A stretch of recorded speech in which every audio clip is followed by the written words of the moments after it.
Hi, and welcome to episode 7 of the podcast. I am Isha Vela. I am your host, and I am the host and the interviewee today. Normally, I use this podcast platform to showcase and tell the stories of other healers of color as part of normalizing the journey. But the person that I was planning on interviewing didn't work out. And so I decided to just listen as to what to do.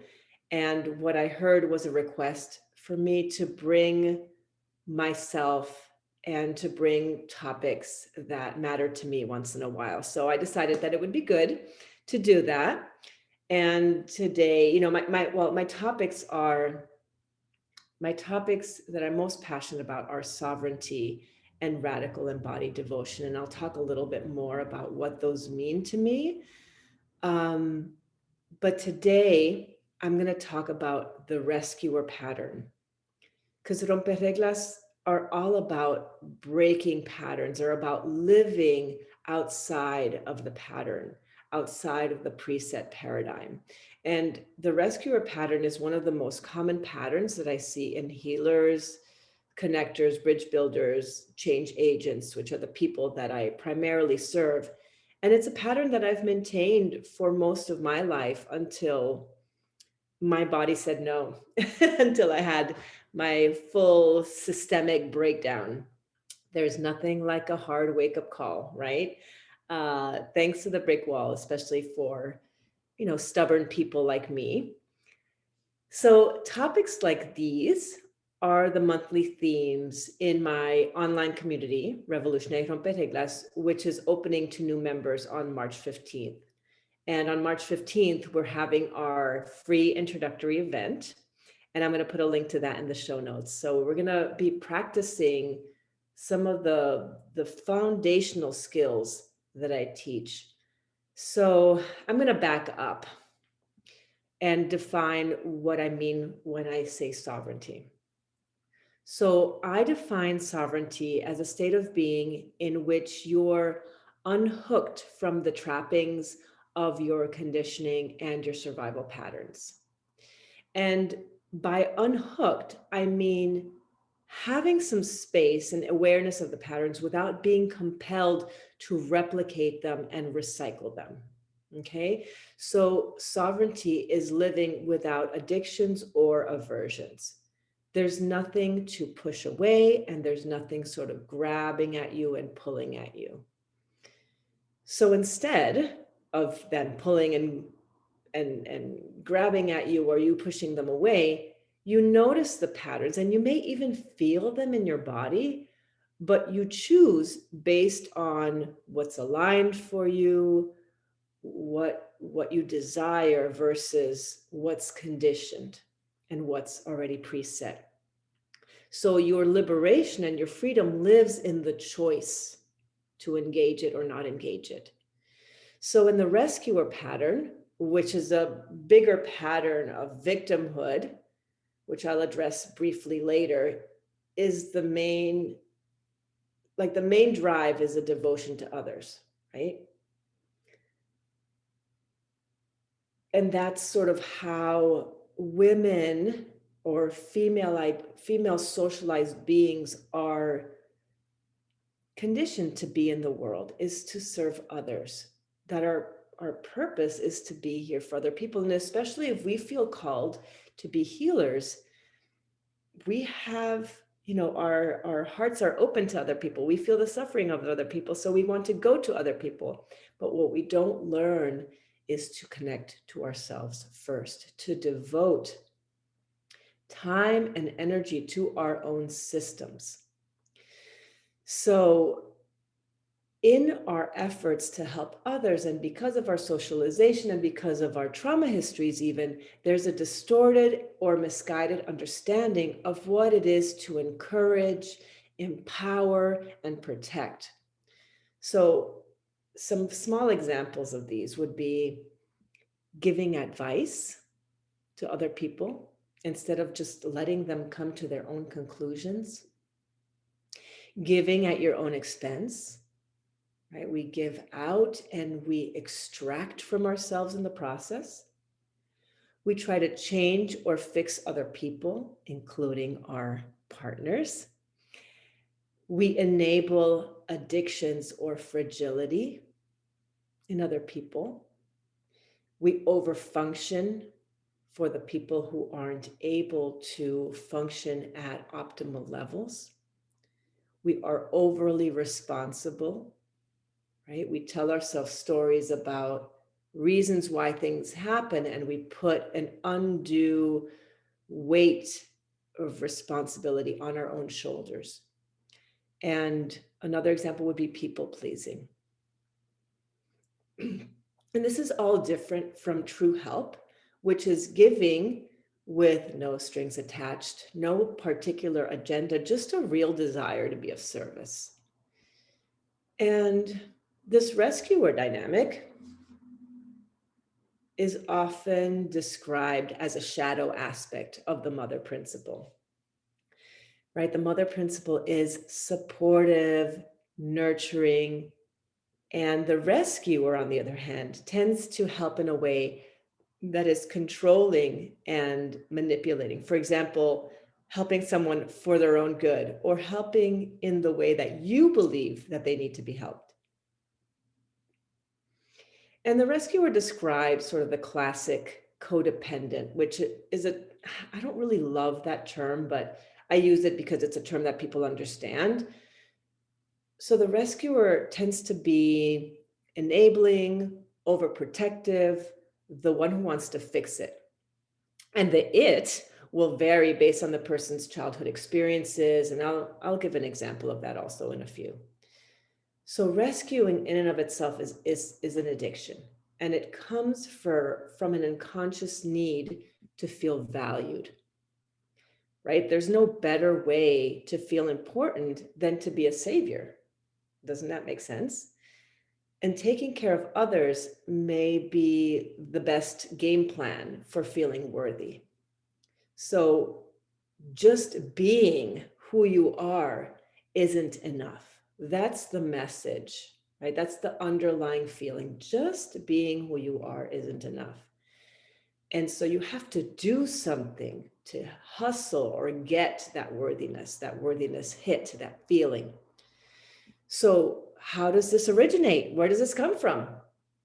So rescuers typically grow up in families where dependency needs are not acknowledged.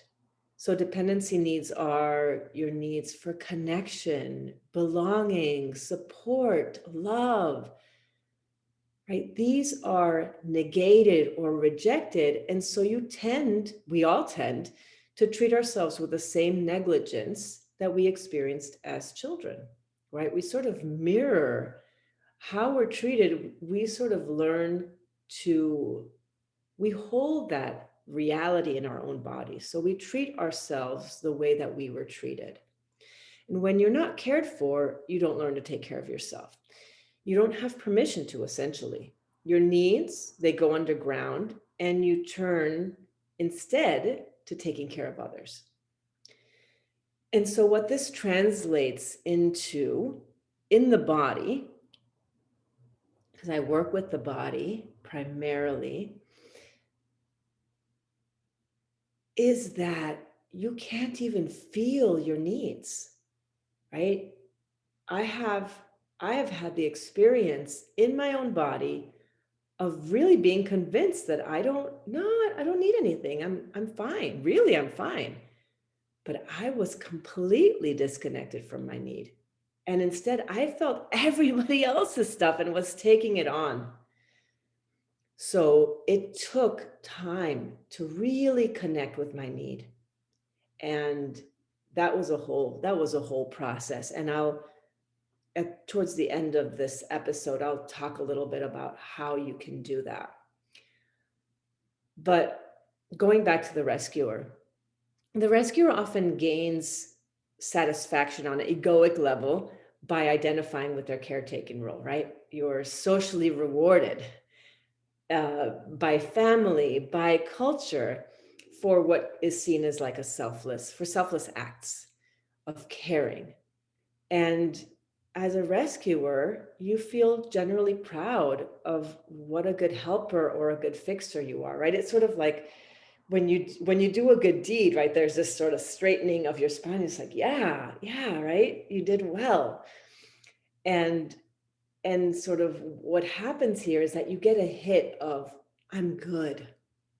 I'm good. That's sort of the special sauce you get a hit of, the good sauce. And you see yourself as kind of a heroine, which is fine.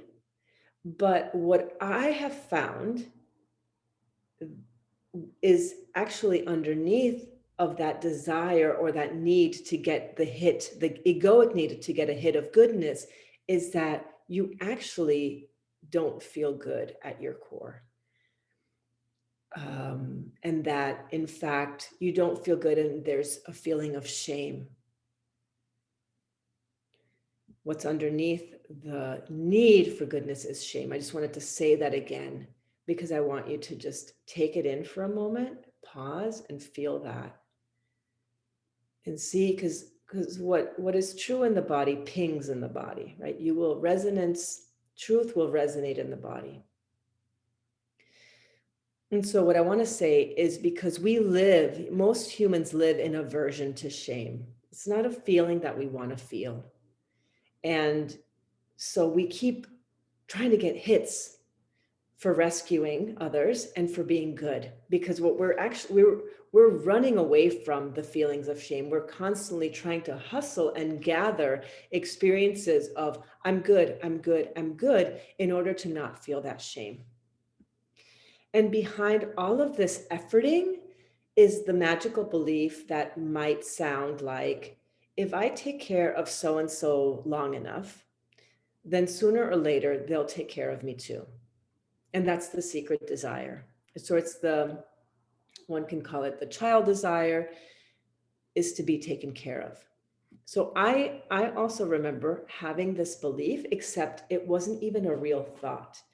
It felt like really far back in my subconscious. And I even used to have rescue fantasies. I used to have fantasies, one can call them desires, where I wanted to just be like, just plucked out of my circumstances. And like, somebody would come along and either they would have money or they would do this and they would do that and they would love me in a particular way, right? These are things that exist in us that are not even conscious thoughts, but that are running in the background, in the unconscious programming. And so that's why we work with the body in order to bring those forward so that we can see them and look at them, because you are basically beholden to your patterns if you don't know what they are. And what I find is that most people are not aware of their patterns. And I certainly wasn't, 8 years ago when I started this work. So this belief or this desire to be taken care of rarely happens. So when we rescue people who are needy or in need of help, we really can't expect anything in return, because they can't take care of themselves, much less us. And the disappointment of not having our needs met, of not being taken care of, sends the person in the rescuer pattern into a depression, right? Into like a deep disappointment. And this is where the rescuer then falls into this victim role. And this is a hard pill to swallow, like to see yourself in the victim role.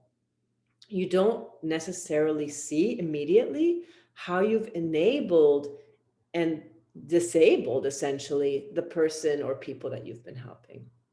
Instead, you feel used, you feel betrayed, you feel let down, you feel like a martyr, right? You feel like,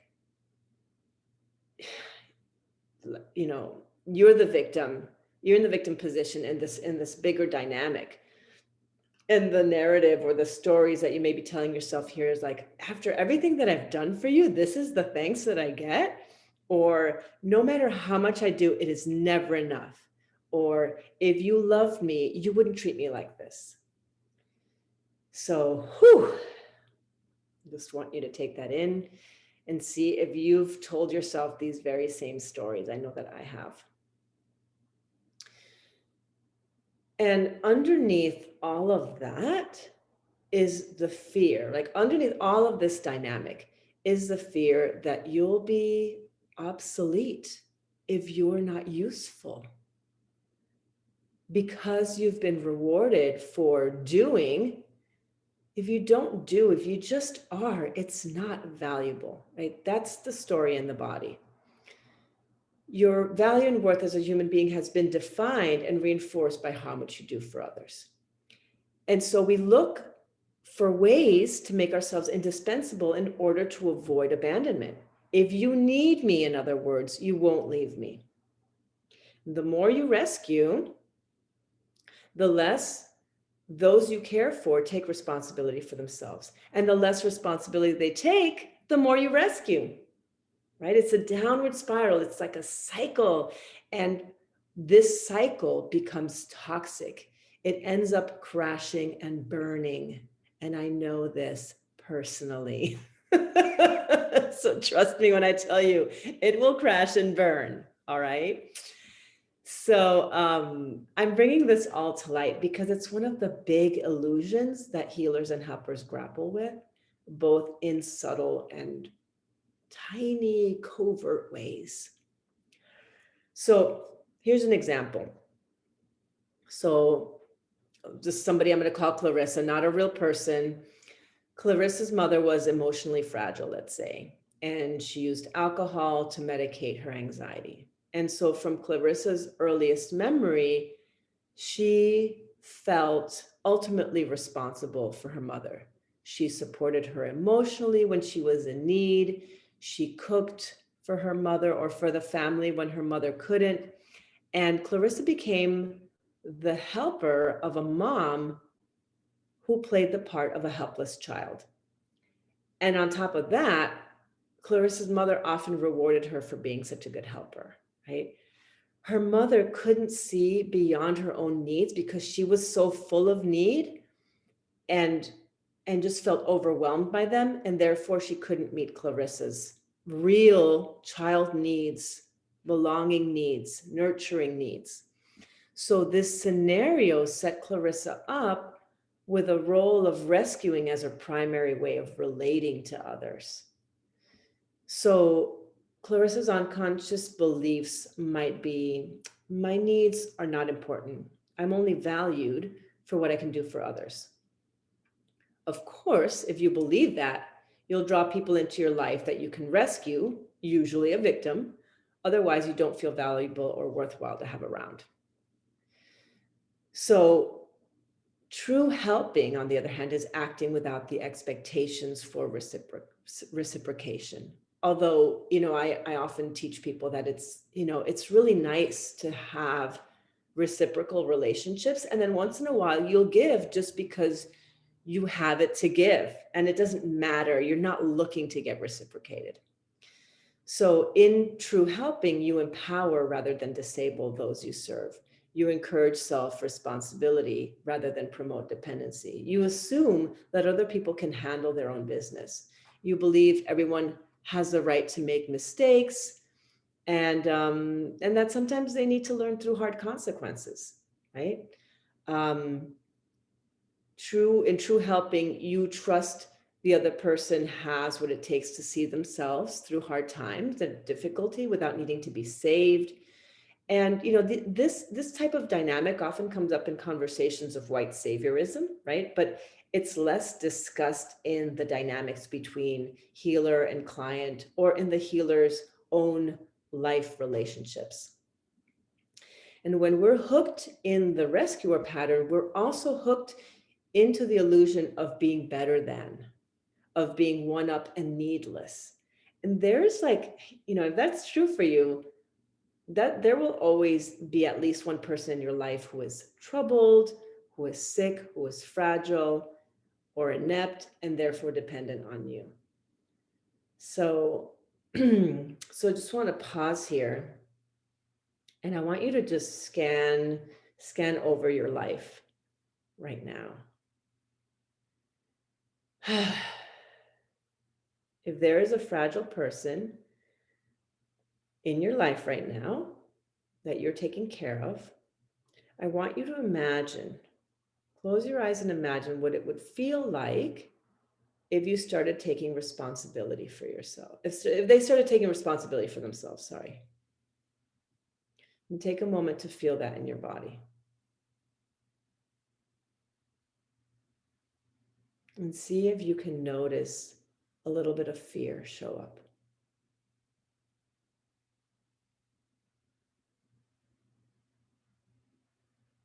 If that person decided to take responsibility for themselves, especially if they are a primary partner or someone very close to you, that you're sort of in this dynamic deeply with, you'd have to address your own needs of wanting to be taken care of. You'd have to address a little bit of that shadow, that's the rescuer shadow that's operating here. And so the antidote, or the cure, let's say, is devotion. And this is what I teach. And in this case, it would be devotion to your own needs, dedication to meeting your own needs.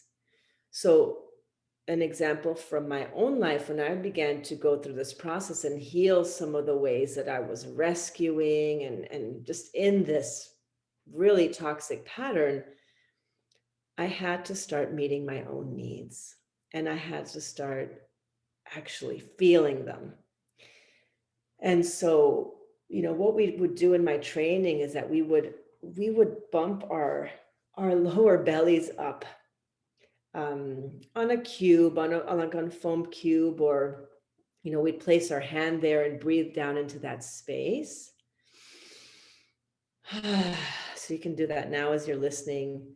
And when we started to get in touch with our needs through breathing exercises and moving the energy and sort of reaching our arms out and saying, I need, there was so much disgust that washed up. And the reason why disgust is often the feeling that comes up is because that was the energy that comes to most of us, that had come towards me when I expressed my real childhood needs. I work with women who are a lot, right? And who are often labeled as being too much, the sensitive mujeres of the world, who are on a path to becoming healers, or who are healers and are really wanting to do deep internal work to become sovereign in their life, their relationships, their business. And women who are labeled as too much, right, often have really big needs. And it's, this is a beautiful thing, but because we're often not mirrored in that, we are met with just too much. It's like, it's treated as a burden. Yeah, it's just, that's the message we receive, is that our needs are too much. And so we bury them, or we shrink them, or we try to get them met through the back door in a sideways fashion, which is what we're talking about today. So when I got in touch with those needs, whew, those needs felt like the Grand Canyon. They felt so big, they were endless. And I even as I was feeling them, I was like, damn, can I have that much need? Like, this feels like it's never going to end. And so what I needed to do, and this sounds humorous now, but what I went on a mission to, like, as a part of this, like, dedication to devotion, I would distribute the need. I would be like, okay, so on Monday I call so and so and whatever, and on Tuesday I reach out to this person, and I was really clean about communicating that I was doing this. I was like, I have need. Can you meet my need, or can you meet me in the need? And at that point, I had people in my life who shared the language, who knew the work, and who I could bring this to.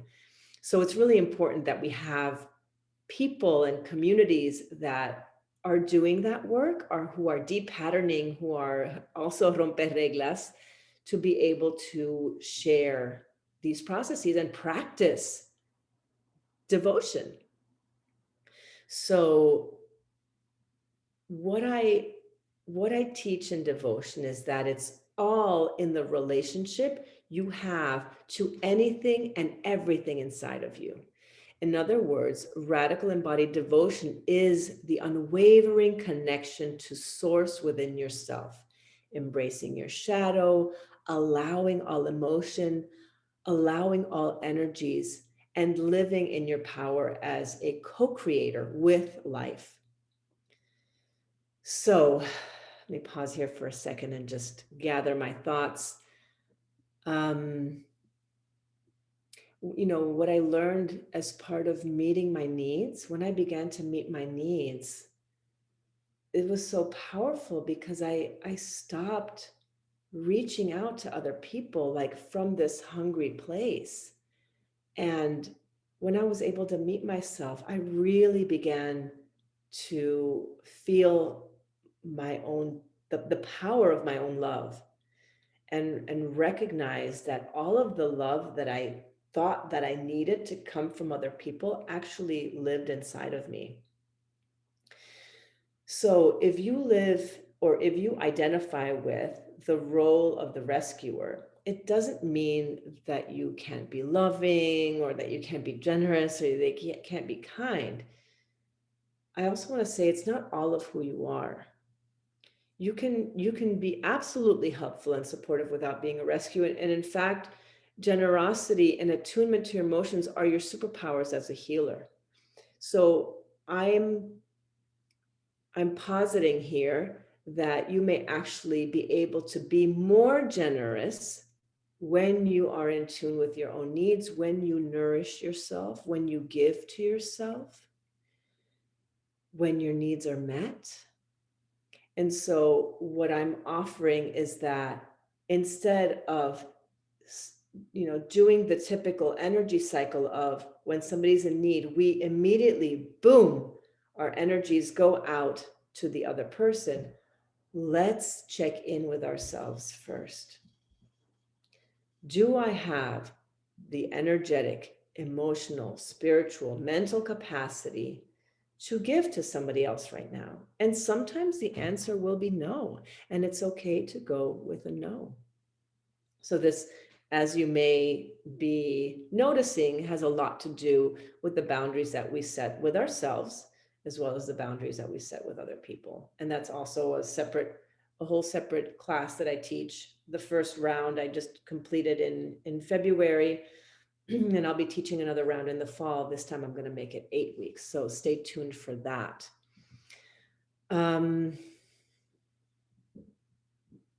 Yeah. We need to be able to separate being truly helpful from rescuing. And once you recognize the pattern of rescuing and are able to meet your own needs, you can more keenly discern your motivations, right? And so the way that I connected to my own need was through breath work.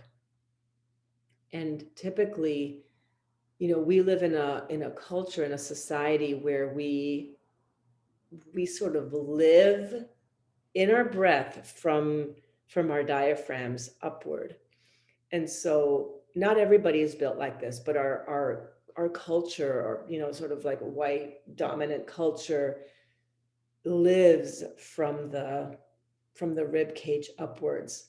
And so what I do as part of connecting to need is often behind our heart in the body, and often in the space between our belly button and pubic bone. And so I usually invite people to breathe down into the belly and just drop the question into your body as you're breathing. What does my body need today? What do my emotions need today? What kind of nourishment do I need today? So to really actively ask yourself what it is you need, and then go about meeting the need and getting support to meet the need. Okay, so that's it for today's episode. I'm going to invite you to come to the Turn On event for the opening of my online community, Revolutionary Rompereglas. It is a space for healers, connectors, bridge builders, for magical entrepreneurs to to have a space to really do the work and do the work in a way that is pleasurable. When I say do the work, doing the work of alignment, really aligning the will, bringing the unconscious to consciousness. We do this in all types of different ways. We have 2 events a month where we do a group processing. If you if you're Latinx, excuse me, we have one monthly group call. We have other people share their events in the space. Once a month we have a event where we process our emotions using our sexual energy. So it really is about activating some of the more dormant energies that we experience in our bodies. And it's really a whole uh, a process of becoming more human. As strange as that sounds, we're becoming more human. We're becoming sovereign by unhooking from thought patterns, from patterns in our bodies, and bringing brain, body, and spirit into alignment. So definitely register for the free opening event with the link in the show notes. And if you can attend live, there'll be a replay, and the doors to the community will be open from March 15th to the end of March. All right, lovelies. See you on the next round of the podcast. Bye.